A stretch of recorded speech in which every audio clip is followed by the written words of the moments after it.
Good evening, West Texans, and all you good, fine, friendly folks out there who wish you were. I'm Ryan Hyatt, TheRaiderland.com.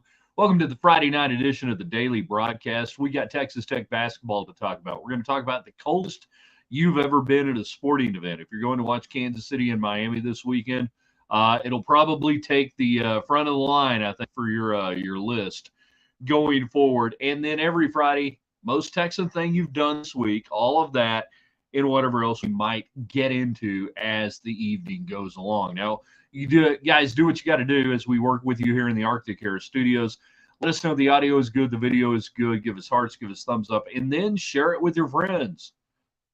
Yes, share it with your friends. Now, for those of you joining live tonight on YouTube and on Twitter X, use the United Supermarkets text line, 806-772-0197. That's how you get your comments in, just like the old radio show. Use the United Supermarkets text line, 806-772-0197. If you have not gone and gotten all of your supplies for the weekend into next week, still time. Tomorrow it's going to be like 56, 57 degrees until the bottom falls out. But I can imagine tomorrow, grocery stores in the Hubaplex with the impending, what is it? We used to call it, there's a cold front coming in or like a blue norther. Now it's like polar vortex from hell 2024. Beware. Yeah, so it's going to get really cold. I got some that insulating tape I can wrap the outer pipes with. My wife doesn't trust the insulating tape, and I've used it for several years. It's much better than the little McDonald's cup or Whataburger styrofoam cup that you tie onto it. Yeah, the tape thing, it's like better. It's reflective. It keeps in heat. Anyway, I've got some of that, so we're good to go. Let's do this in 3, in 2, in 1. Good evening, West Texans, all you good, fine, friendly folks out there who wish you were. Ryan Hyatt, TheRaiderland.com, coming to you from the Arctic Air Studios. Need we say more? The air is going to be Arctic this weekend. If you have an emergency, call the Bear. CallTheBear.com. I hope you don't. Now, if your heater barely gets through it, definitely come Monday, Tuesday, Wednesday next week. Call Shane, veteran-owned and operated, Semper Fidelis, my friend. And we say, tell them you heard about it in Raiderland. They're at The Bear. CallTheBear.com, Arctic Air. The Reserve is a fantastic place to start your day tomorrow or Sunday with the brunch they have. Then tomorrow, you can go to the game or you can watch the game there at the Reserve. Not a sports bar, but they do show the Tech games. Check it out, 103rd, and then and Quaker, and then Boot City, of course, one money, 7 mile outside the West Loop. All right, so what do we want to do tonight? Every Friday, we ask you a very simple question. What is the most Texan thing you have done during the week? Whatever that may imply. And it could be when it's nearly 60 degrees outside, going out and buying insulation tape for your pipes. That may be it this week. I understand that. We always want to promote Texan activities, things that are very Texan-like, whatever that might entail. You know, maybe it was, your kid going to the local stock show. I don't know. What is it for you? The most Texan thing you've done? And I really like it when I hear from people outside the confines of the great state of Texas who have taken their Texanness to other states, and they're like apostles for the great state of Texas. So you guys can chime in on that. Tech and Kansas State tomorrow. Great matchup. Kansas State, surprising where they are, coming in undefeated, 2-0. Texas Tech, I don't know if it's surprising or not. We will see. You know, what is it? Tyler Perry, Steven Tyler Perry, the band called Perry, the man who helped Grant McCaskey get the Tech job. He'll be on the other side in lavender and purple, or purple and whatever, taking on Texas Tech. For Texas Tech standpoint, you've got Pop Isaacs playing like a man on a mission. I can't imagine why. He might be fueled up. Anyways, he's playing well.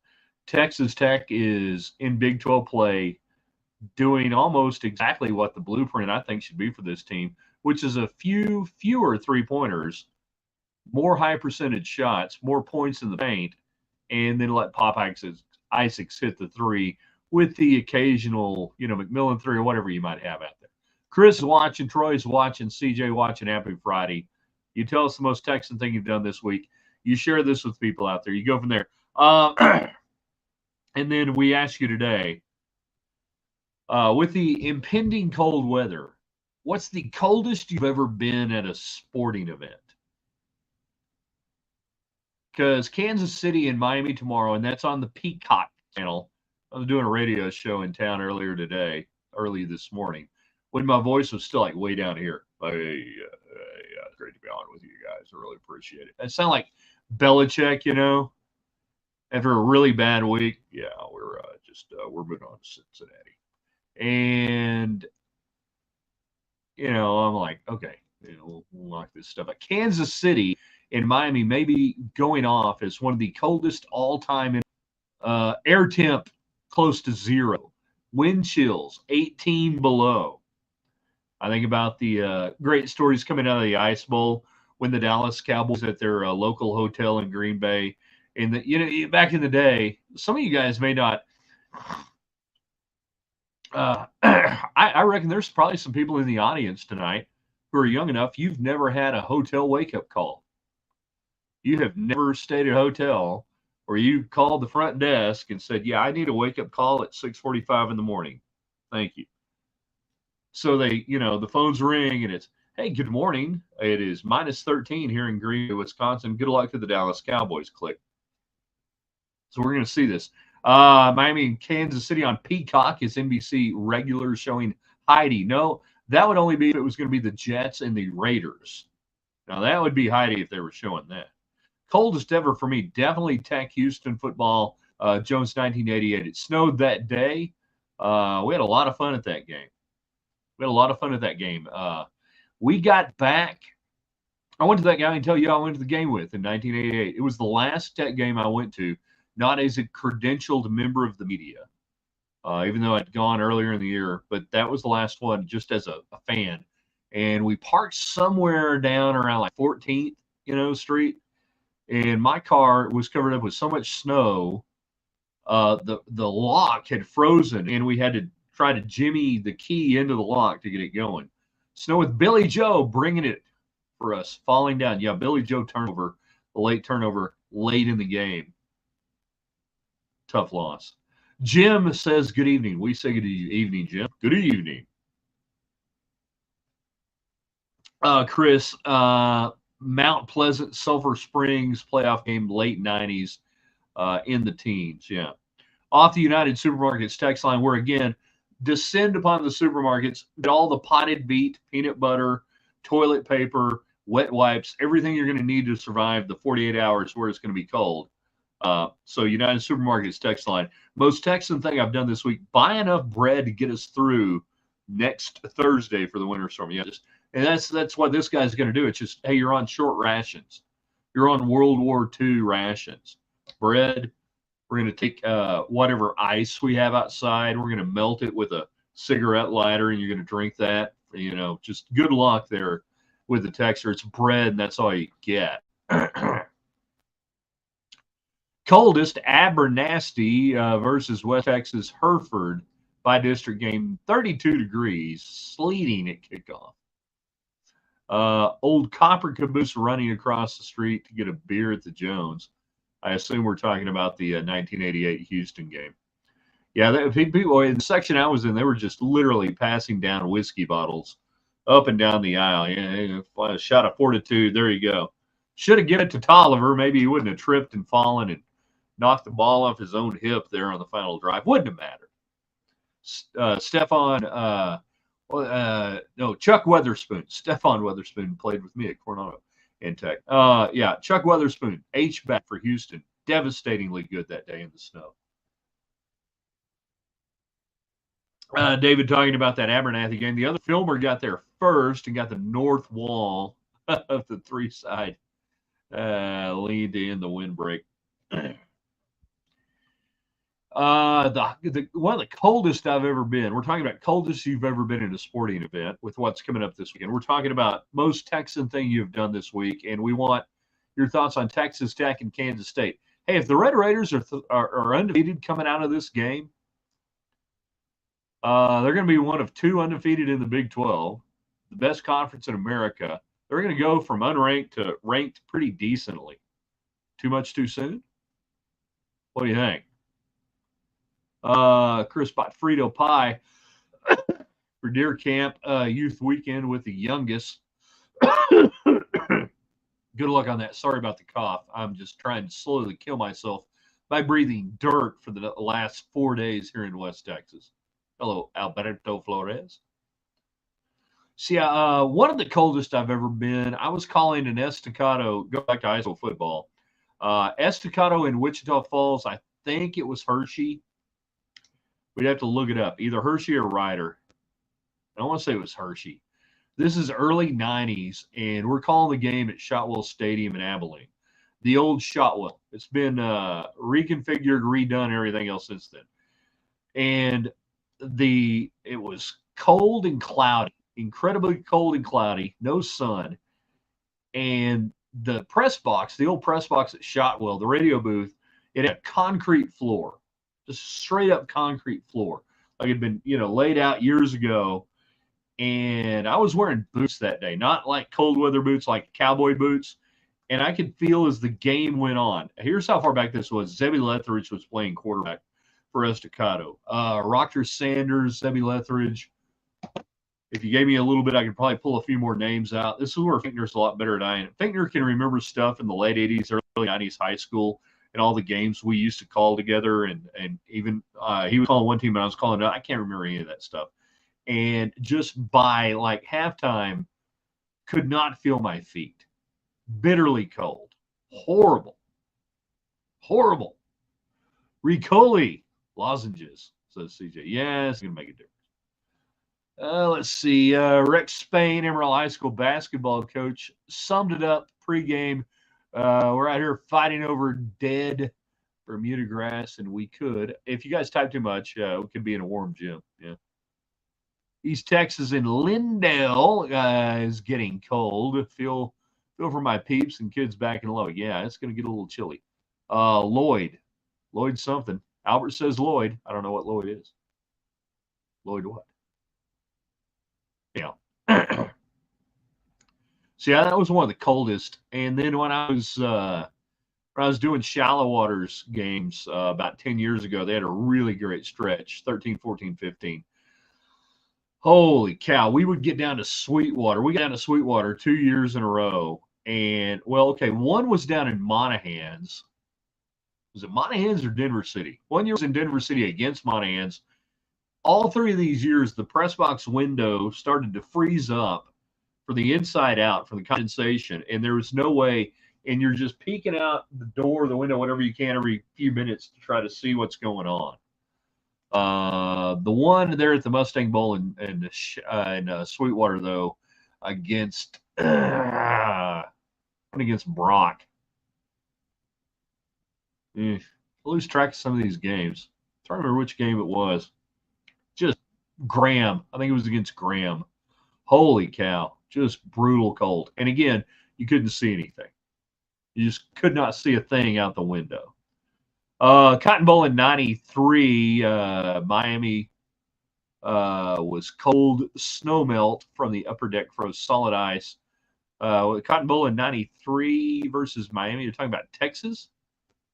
Miami in 90 or 93 Cotton Bowl? We're Tech playing in a Cotton Bowl game. There was the Cotton Bowl game against USC in 94. Texas and Miami. Okay, I think that was a year before.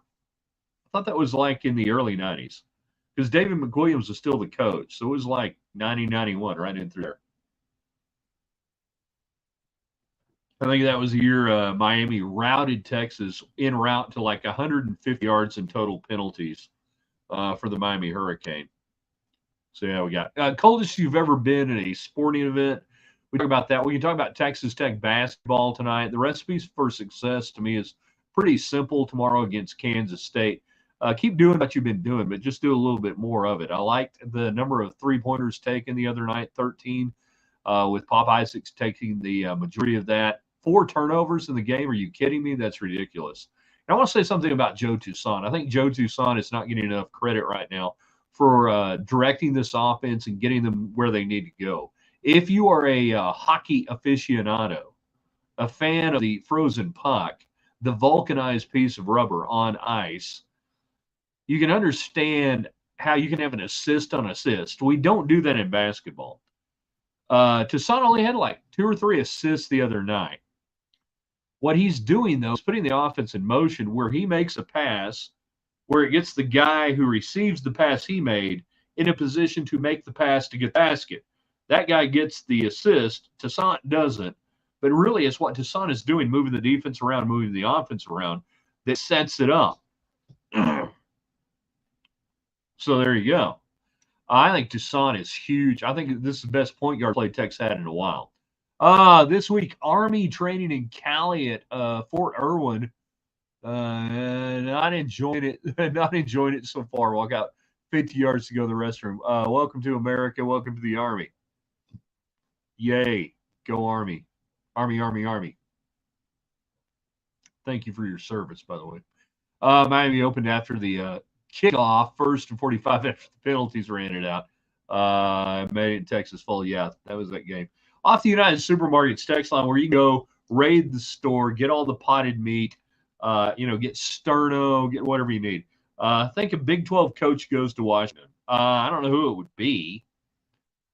I mean, who would be of the level that's been winning enough that would fit in out there to go? Campbell? No, not going to be him. Ain't going to be Gundy. I don't know who that coach would be that would leave that they would want. They've got a big budget. They've got a big appetite. I mean, they're not going to be hiring Dana Holgorsen. Dana Holgorsen, Big 12 coach? I don't think so. Looking forward to watching Mahomes tomorrow night's game, coldest ever played, if conditions persist. Yeah, it's going to be among the top 5, depending on what it does. Should have changed the game to a day game. British cold. British cold. I saw something on Twitter today, David, about Kingsbury in Washington. If he does, he continues to fill up, and good for him. And it'll be a horrible outcome. He's an NFL coach. He's an NFL coordinator. That's what he should be doing. He didn't want to coach in college. Didn't want anything to do with it. But yeah, it would not surprise me at all if that happened. Just because, there's a golden horseshoe lodged right up his you-know-what. And I mean that in the nicest ways. We say that about Jimmy Johnson in NASCAR. He's got the golden horseshoe. NFL shouldn't change it to a day game. A gay game? What's a gay game? I don't know. You tell me. Do we even know what that is anymore? No, leave it at night. It's going to be cold. It'll be all right. Can this Tech men's basketball team challenge for the Big 12? Maybe finish top 3 at least. Let's go top 4 right now. Long way to go there before we get to that discussion. You've got to stack success, as Kansas State offensive coordinator Matt Wells would say. You've got to you continue to build and take some things out of the portfolio that could hold you back. But if you find yourself 3-0, that's a pretty good start. I like what I'm seeing out of Washington in conference play. One of the dogs is just driving me nuts right now, and I apologize.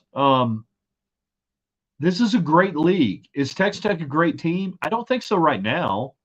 Are they a good team? Yeah. But good teams can play great basketball and stretch it out. And somebody right now is going, what's Hyatt doing? He's conflating different things. No, I'm not. I've seen good teams win conferences over great teams. The great teams couldn't play good enough times, and the good team played great enough times to make it work. Sort of surprised Graham Harrell doesn't have more buzz. I'm not. I mean, everywhere he's been, for the most part, people have gotten fired. It doesn't, and the offense is falling out of favor. Talking about the Mike Leach air raid and everything else, that offense is falling out of favor. It's not the thing. Now, those guys don't really run it the way Mike did, even at the end of his career or end of his life. I hate to say end of his life, end of his career, but even the Mississippi State days, Mike, had adjusted it, had modified it somewhat, but that does not have a cachet right now. Just doesn't. And I like Graham. He's tied himself to some sinking boats in his short tenure in college football, and that's never good if you're a coordinator.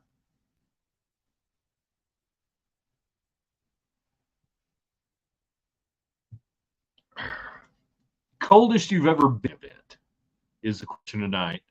We've got brutal cold weather coming in to West Texas and beyond. That Kansas City game we've been talking about. And I really feel bad that it's going to be affected by the weather because I really wanted to see this game played on a fast track. Tyreek Hill, even injured, even beat up, would have been cool to see against the Kansas City defense, which is now better than when it was. Hill was there. How much magic does Mahomes and the offense have left in that? Can he roll out and just be Patrick Mahomes? Now I think this is just going to be a war of attrition Saturday night. And the cold, usually we don't worry about cold in the NFL. We worry about wind. You're going to have both. But when it reaches a certain level of cold, it does affect the game. So when we talk about point totals, when we talk about everything else, just cold. You don't make plays. You don't execute as well. So I think that's going to take away from some of the game. Troy, can we get rid of Kitley, please? What has Wes Kitley done? Jeez. Guy wins national championships. You're trying to get rid of him. Why would he stay? Pass Epi Kitley inside 10-yard line? I don't know, because maybe he just had a really good year, and Taj Brooks does not grade out well with the NFL scouts. That's why he's staying. The NFL told him, you might get picked late, but probably not. The team with the best gloves and electric socks will win. Hi there, Virginia. Glad you're watching. Yeah. The old electric socks, the hunting socks. And then just somebody just come out with the old Stickum. The Lester Hayes Stickum. Any of y'all old enough to have ever played with Stickum? In the era where Stickum was allowed. Or at least if not allowed, we weren't killing it, you know? If you were a quarterback, you hated that. You get the ball back, and you're like, what the hell is this? You couldn't throw it. Awful. Your center's butt looked like, well, you get the idea. I was not a fan. When they outlawed it, though, it didn't impact Lester Hayes that much for the Raiders. As somebody said at the time of the NFL, he'll still make a lot of interceptions. He won't do it anymore, though, with his elbows. Dead Bermuda hands. Yeah. Oh, everything's stuck to it. It's like if you're old enough to remember what we called atomic bomb in track. This was a precursor to Icy Hot. Came in a big old Kramer jug, big old white jug about yay. He had a big old, dipstick, whatever, tongue depressor, giant tongue depressor. And you get that orange goop out. And for those of you who know what Icy Hot is, anything else, it did the same thing, except this stuff had an odor to it.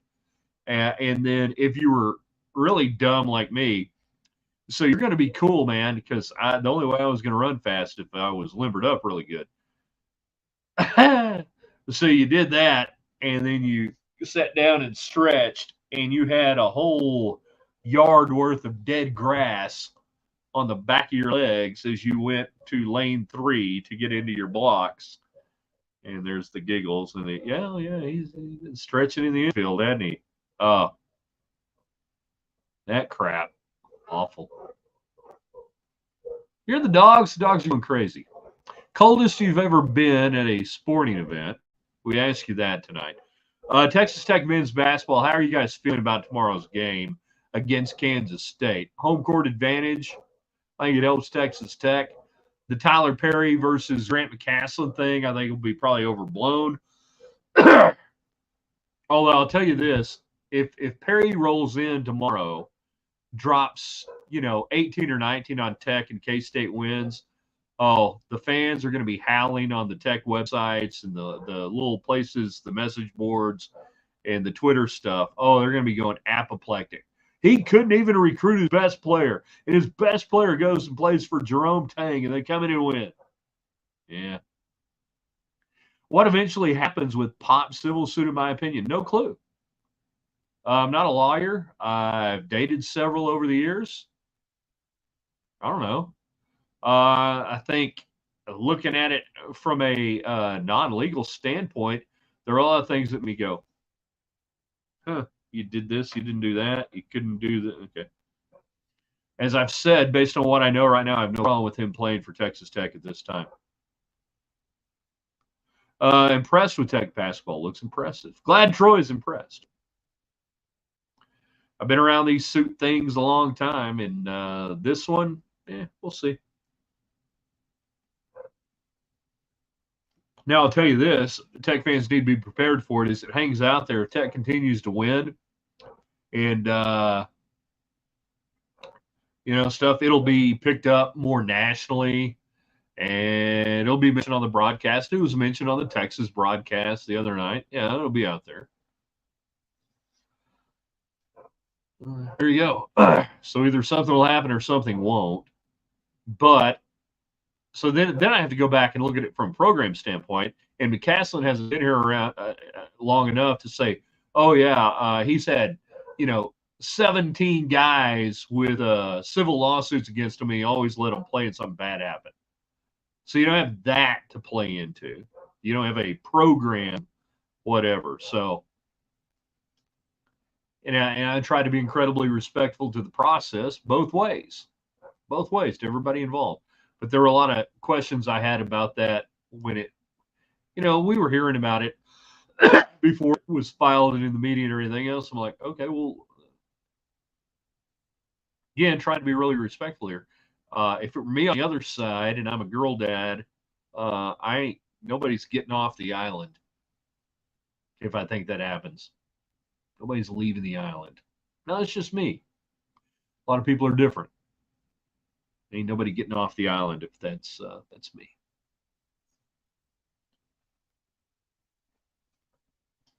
Hey. Get that going here, got that going there. You can't sit someone on allegations, or you let opponents' allegations control your roster. I've always said that. Or is that Rooster? Oh, that's roster. There you go. I see a great year for Tech basketball. Let's go, Wreckham. All right. Okay. I ain't going to stop you on that.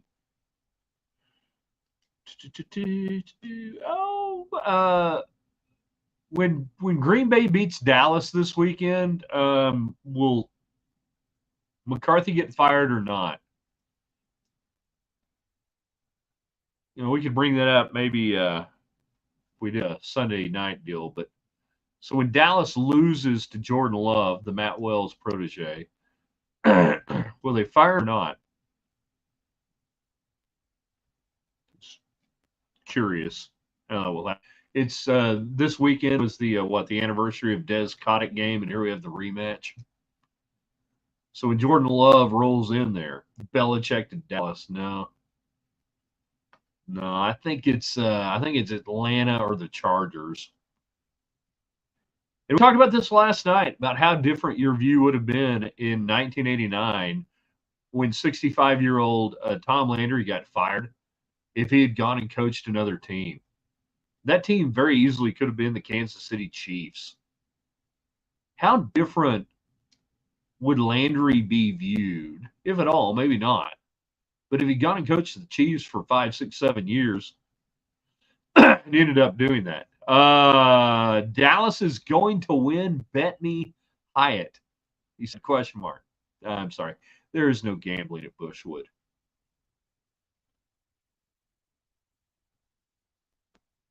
Smart money on the money line is probably Cowboys. See what the number looks like on Green Bay. Coldest ever event. Umpired a high school baseball game. Wind chill 14. Lamesa pitcher threw a perfect game. Thank God for that. You got out of there fast. Oh, I called some high school games back in the early 90s when I was doing a lot of that. February. I can't remember. No, I can. It was a Estacado Coronado doubleheader on a Thursday night. that I called by myself with the wind blowing in over at Estacadas Field. And then went out. I had a date that night to the ABC Rodeo. That have been February or March? Maybe it was March. I don't know. Anyhow, I just remember going out there and just freeze out. I didn't warm up until we got back to the hospitality room at Lubbock Inn that the Coors people were throwing for the rodeo. Rough day. Sweet to have a real point guard, yep. And rim protector. Had to McCaslin. Unleash. Oh, no, unselfish team. I thought you were saying unleash them. Michael watching. We're almost out of time. Jared, I would call all strikes on a 14-year. Boom. Dallas is going to win. Love it. I don't know that Dallas is going to win. They should win. They probably will win. If you look at Green Bay over the last 4 or 5 games and their splits and Cowboys, the gap has been closed a lot. And it's going to be a matter of, real simply, Dak Prescott taking advantage of a Green Bay defense that at times has not been good, but he's going to make them not look good. The Barcy Court, I don't know what that is. Is that legal? Surely it is. Can we talk about Tech baseball now? Any info on the new video board? No info on the video board. I truly mean that when I say that. I assume they're doing something. We can talk about Tech baseball. I think they're going to be pretty good. Looks like it. This is now when I just begin to pay attention to them, and we find out, okay, everybody who was there back in the fall, they actually showed up. Who's healthy? Which arms aren't working? And then we start to see, as we get to February, what the team's going to look like. Even when I was doing the games all those years ago, I didn't invest too much into the fall and everything else because there's so much change in college baseball. And it's not that I don't care right now. It's just call me when we start getting ready for games. There'll be somebody in the starting rotation that you've never heard of. Almost guarantee you that. They don't even know right now. Such a fluid deal. That's why I like the game. And the other thing I love about it is baseball allows teams to get better from February, March to April, May, into June and postseason. Barcelona Court Embassy Suites. Trying to remember places to stay. Oh, Lord, I don't know about either of those right now. If it's got Hyatt on it, I just stay at a Hyatt. And it seems to me I always had good service when I've stayed at a Hyatt. So that's kind of what I would do if it were me. If your last name is Hyatt and you stay at some other places, it's amazing the attention you get. All right, we got to say goodbye to those on Twitter and on YouTube. End the stream. Yes, we have to end the stream.